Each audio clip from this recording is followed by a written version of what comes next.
I'm glad that we were able to get together here today. I know it was short notice. Yes, but that's okay. I love spontaneous things, so I'm always good to have for something fun. Right.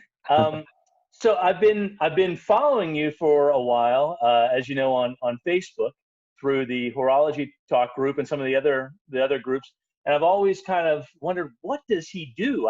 You don't spend maybe enough time talking about it, though you spend a lot of time talking about independent brands and things like that. So I was so curious, and I thought there's got to be a lot of other people who are either curious to or who need to know about your business, and who love independent horology. So I thought, I'm not gonna hog all of this and just have a conversation with you. Let's go ahead and record it and put it out there.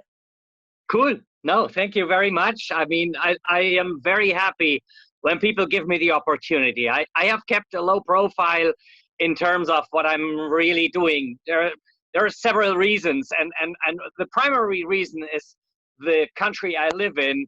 Over here, independent watchmaking has very little appreciation.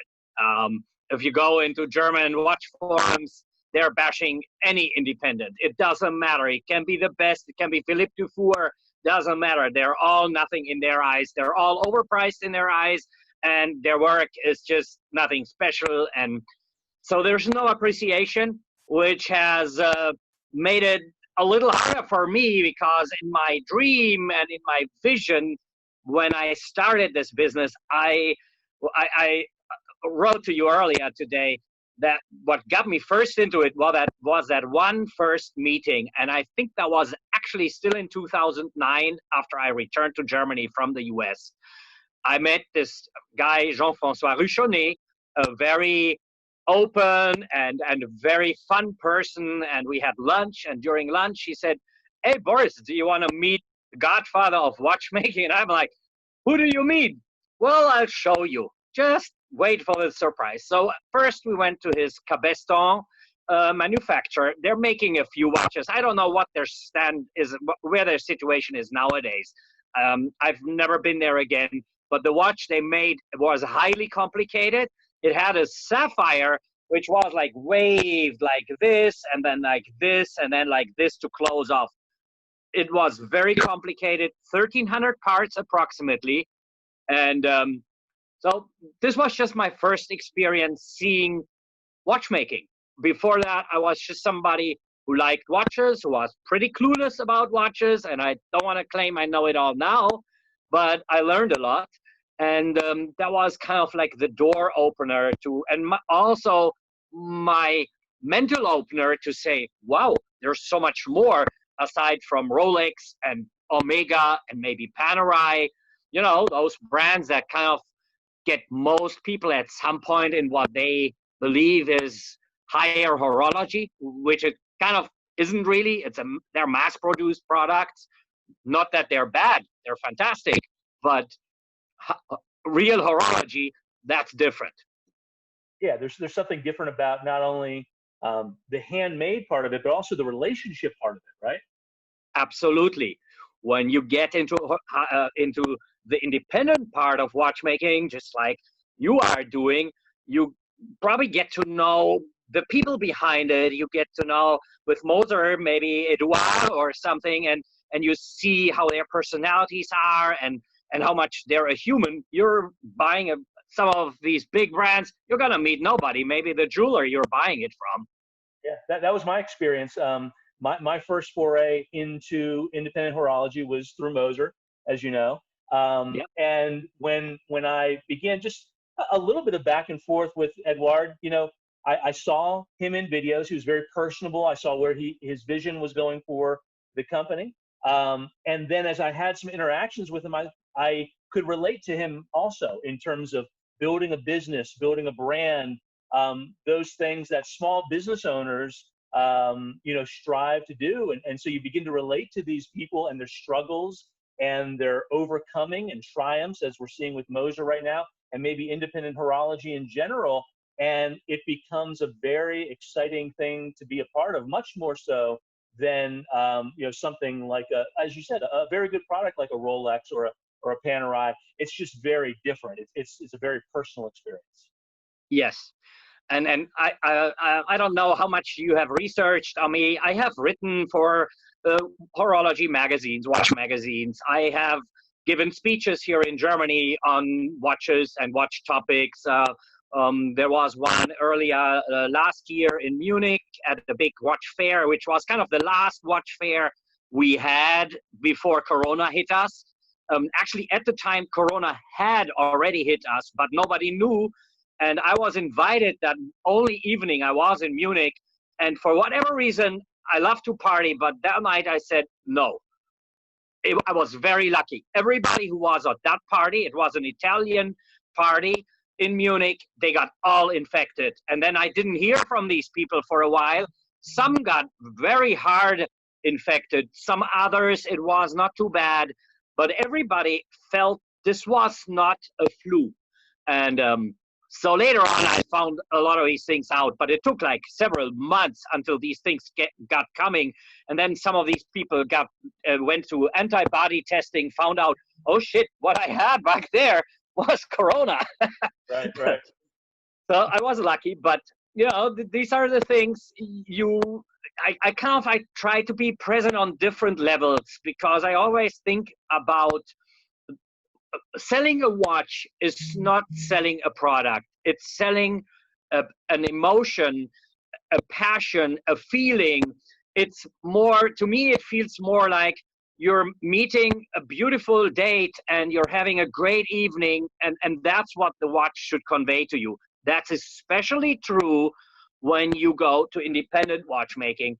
It's probably true for most people when they get their first Omega or Rolex, I assume, yes. And that's how I started. But independent watchmaking is more than that. It's this emotion, it's the passion, but it's the person behind it. And you are also supporting these watchmakers, because as you earlier pointed out, they don't have it easy necessarily. I'm sure some are doing well, others may not do so well, but if you help them, you are preserving knowledge and you're preserving talent, you're preserving all these skills that are behind a watch, and they go way beyond creating a dial, a case, and a movement. There's so much more, and that's kind of where I have gone along in the last year or two, where I said, well, I am an artistic person. How much artistry is in a watch, or can be in a watch? That's kind of where this is leading me at the moment.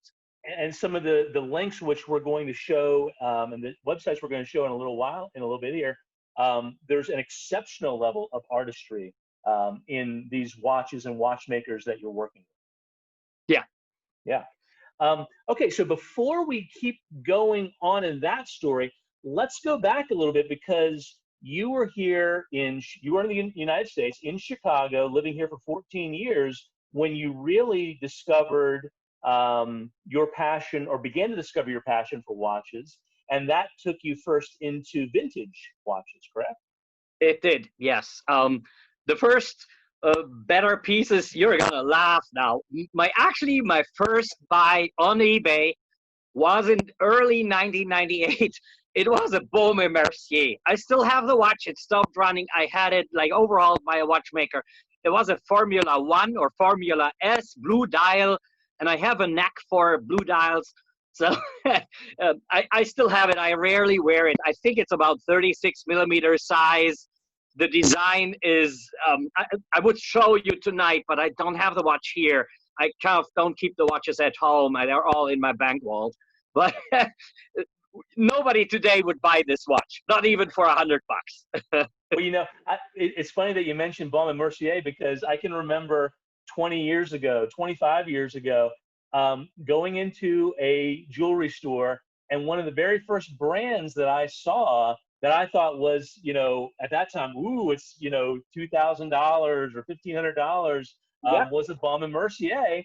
And that like, you know, even though I loved watches as a kid, that was one of the first things as then an adult that sparked my interest again for watches.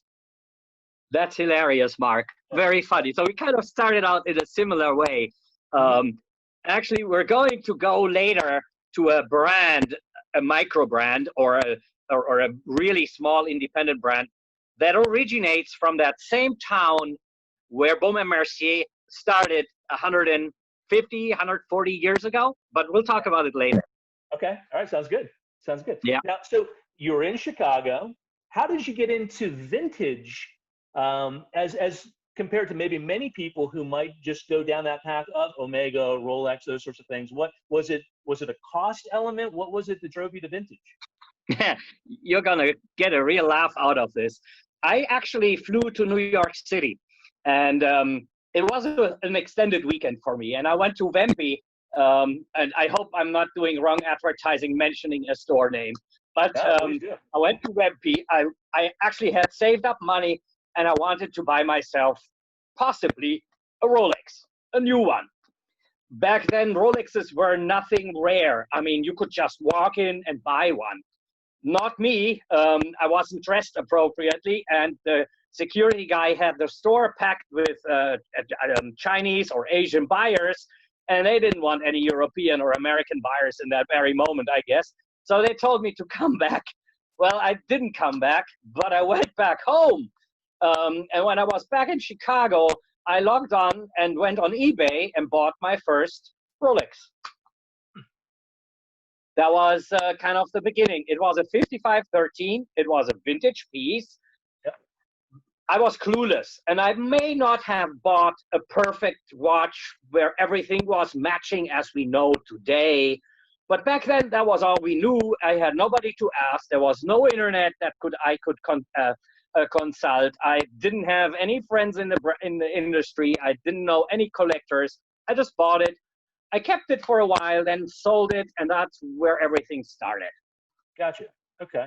All right. And then because you had a good experience with that first vintage watch, that then kind of took you into that element of horology? Yeah, absolutely. Okay. I kind of was lost for the jeweler in that very moment. It's really kind of how it unfolded. I didn't know what I was doing. I said, I love this. It's beautiful. They're you know, these vintage watches, they're lighter on your wrist, and I don't like a heavy watch. Like I would never buy a platinum watch, for example. Right. And these were wonderful watches. You know, you just strap them on. They're already scratched and used. So I bought plenty of these watches. Back then, they were like $1,500, $1,800, maybe $2,000 bucks, maybe then $2,500. I bought like the double red, the single red Submariner, all these watches. They were all compared to nowadays so affordable. Yeah. Now, did you grow a pretty sizable collection at that point? Yeah, it was like I kind of didn't really know, do I like it, don't I like it? So I kept reselling a little bit. I was working in the consulting industry, actually in what they call benefits consulting in the US. And I worked for a big company. Back then it was actually the #1 employer in Chicago. So I kind of did this on the side a little bit, you know, and I realized, oh, wow, you can make $500 trading some of these watches. Pretty nice, you know. Yeah. It's not like that you had to do so much work for it, using mostly timezone.com. Yeah, okay. Now, and so but at some point, yes, I accumulated watches and had more of them, obviously. And I regret that I, at some point, sold everything. I had a few bad events along as I became a dealer in Germany. So some of these watches were unfortunately stolen along the way. There's nothing I can do about it. It happens, you know. I'm still alive. That's what counts. So what then was the transition between Chicago and Germany, and then your business, which in 2 days you'll be celebrating your 11-year anniversary? Yes. So at some point, my father became very ill, and I was basically. What happened? Okay. Yes. Yeah, so I was basically show your website. Yeah, cool. I was in this strange position where I had a father. I think he was 77 or something at the time. He became very ill, and my mom asked, like, you have to help us. We can't handle this. Your father has done everything for you. So I said, well, then I have to give up my job and everything. So I went back to Germany, and I helped my father. He passed away about 4 years later. But that's kind of why I came back to Germany. I had originally no intention to return to Germany. I loved it in the US. I had what I would consider the time of my life in America. It was fantastic. But my situation changed. So in 2009, I came back. I spent a few months like being a little bit lost in Germany because I was away for so long, and my own home country where I was born was a little. I kind of felt a little bit estranged in my early time when I returned, and I had to find myself. I had to find the kind of work I want to do, and I couldn't get into this kind of consulting work or something. So I had to reinvent myself, and my reinvention was this business with watches. Okay. So then let's talk about watches and art, because I kind of understand what you do, but I want to understand more what you do, and really from the perspective of your client. So I would, I have been getting to know you over maybe the better part of the last year, and Yeah. watching your relationships with independents obviously grow, the Morritz Grossmans of the world and such. And it's always, I love supporting small business. I am a small business owner, right? So I Yeah. relate to the need for cash flow and what overhead means in a business and how important relationships are. So it drives me to want to support independent horology. It also is what drove me to wanting to have this conversation today, because I thought, well, maybe I can help you by, recording this and then putting this out to, as much of the world of horology as we can. So Thank you. thank you for being here. But let take us into what you do and how you work with your clients, and how entire relationship works. So I started to go a lot to Switzerland, and I started in 2010, right when I began with my business. And all these vintage guys and Rolex guys and everything in all the forums, we had lots of meetings. We would trade among each other, and they always wondered, why are you going to Switzerland? What are you doing there? Why are you wasting all the money? Such an expensive country. And really, in Europe, Switzerland is very expensive. I mean, anything from food to hotel to everything, you're looking at double, triple, quadruple prices compared to Germany. Um, but I love Switzerland. I love taking a look behind the curtain, and I wanted to learn about it. And by basically going there, I got to meet more and more people. I'm very open, so I would call people ahead and say, "Hey, I am a watch collector. Would you mind if we meet?" And most people say yes, and you generally have an open arm reception in the Switzerland. And so I went to a lot of these guys. I went to Basel World every time. I went to Geneva, to the fairs, and everywhere I got to meet more people. Some of them bought some vintage watches along the way. So it became kind of like a network. And I think that's how I view my business. And I think that's what small business guys like us have to do. We have to be creative.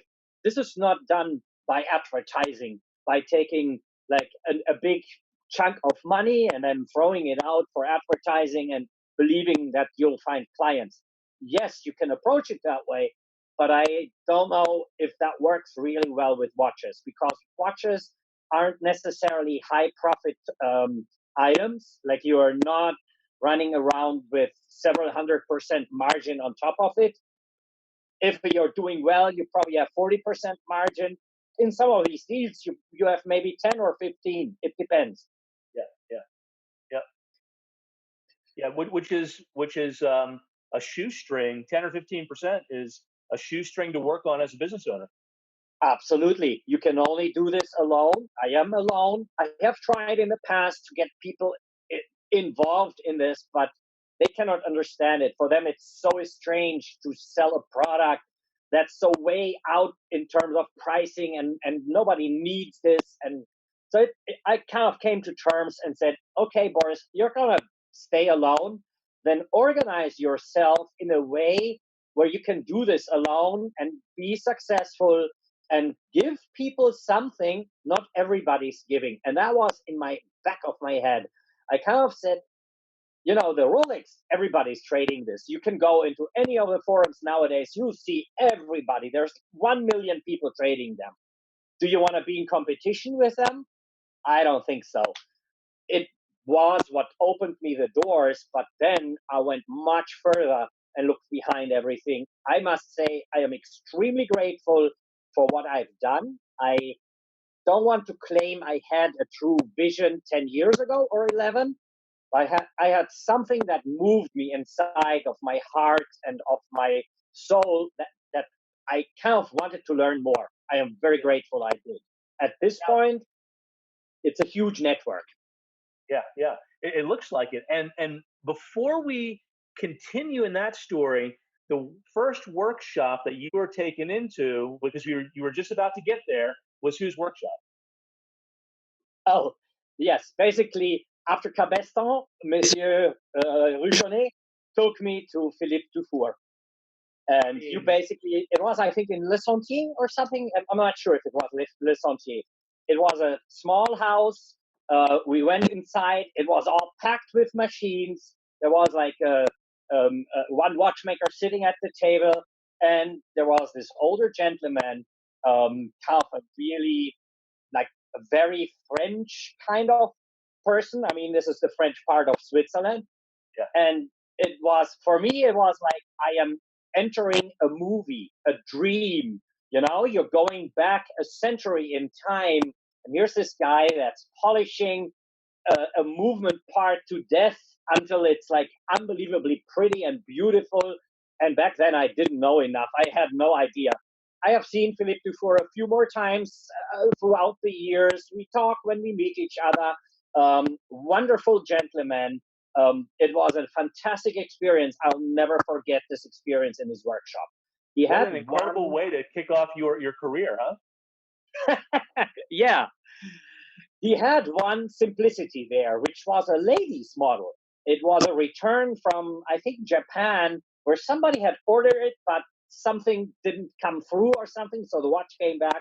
And he said, well, if you want to buy it, you can buy it. But it was like a diamond bezeled timepiece. I have never seen one like that ever anywhere on the internet. So he may have kept this quite under the lid. Wow. Wow. Incredible. Incredible. Yeah. Okay. So coming back then to your story and your business and how enthusiasts like myself can work with you. Take me through that, because there are a number of brands that we're going to talk about this afternoon, and you've got relationships with all of them. But what does that look like as maybe you and I would work together? Okay, Mark, it's basically in the way I have approached it throughout the year 2020. I have given those who decided to go for a project with me, and that's really what it is. It's a project. It doesn't matter if we are involving two watchmakers, like I did with the Morritz Grossman Claributi piece, or if it's just one watchmaker, or if you need like another artisan on top of it. In every case, I want the people to be in touch. When we did the Morritz Grossman project, the client was able to directly communicate with them. And that's what I want. I don't want to just sell a product. I want to sell an experience. If we didn't have Corona, I would even take people to Germany or to Switzerland and would take them around. Not possible at the moment, or if so, extremely difficult. Throughout the year, everything I have done, I haven't taken anybody here because I don't want to take a risk either. But as soon as that will be possible, there are stories. When you go into these areas where these watches are made, you're usually in rural areas. If you go to Glashütte, that's like a former mining town. And it has become the hub of German watchmaking. You have the best German brands over there. It's fascinating. But you go back in history, it's very interesting when you hear about Adolf Lange and Morritz Grossman. And Morritz Grossman was, among others, the mayor of the city of Glashütte back then. He was also best friends with Adolf Lange. So here you have all these stories surrounding these watches. which makes them so fascinating.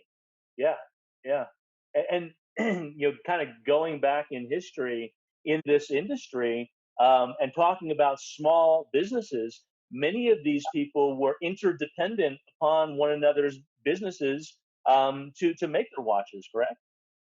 Even nowadays, we're always reading on Facebook and in all these forums, yeah, in-house movements, everything's done in-house. That's not true. When you take the car industry, there's no car on earth that's made solely at Chevrolet or at Ford or at Mercedes-Benz or Porsche. There, everything is intertwined. It's the same in watchmaking. If you have the highest degree of in-house watchmaking, and there's a few very small watchmakers that produce a lot at home, but they're not going to make the sapphire, they're not going to make the artificial rubies, they're not going to make the spiral, they're not going to make the strap. That makes no sense for them. So you maybe have 95% what they're making, but then you're waiting a year or two on the watch. Right. And there may be, those who make the movement, but they may not make the case. Is that true as well? It really depends. I know a few who really make everything. We'll talk later about some of them, but let me just give one example. Beat Haldimann, he is probably above 95%, and he is making his own case, he's making his own dial, he's making every part of the movement aside from spiral, rubies, some of these tiny things that are just not necessarily making sense for him to make. Yeah. Okay. You're showing that's what gets my heart going. Yeah, right. And probably anybody viewing this would be, feeling the same way right now. I mean, it's absolutely beautiful. I'd never heard of this brand before you, emailed this to me today. Oh, wow. Yeah. And that's another thing for these small guys. They're not known. They're not coming out there with multi-million-dollar budgets to do advertising. I want, like you, I'm a small business. I want to help these small businesses become more known. And I'm having the biggest fun doing that. Okay, you may not create a huge business with that, but you create something that satisfies your soul and heart. And it's my passion. For me, that's what makes me happy, you know? Yeah, absolutely. Okay, now I'm going to keep coming back to your business as we go through this, because I really want to understand this. So Yes.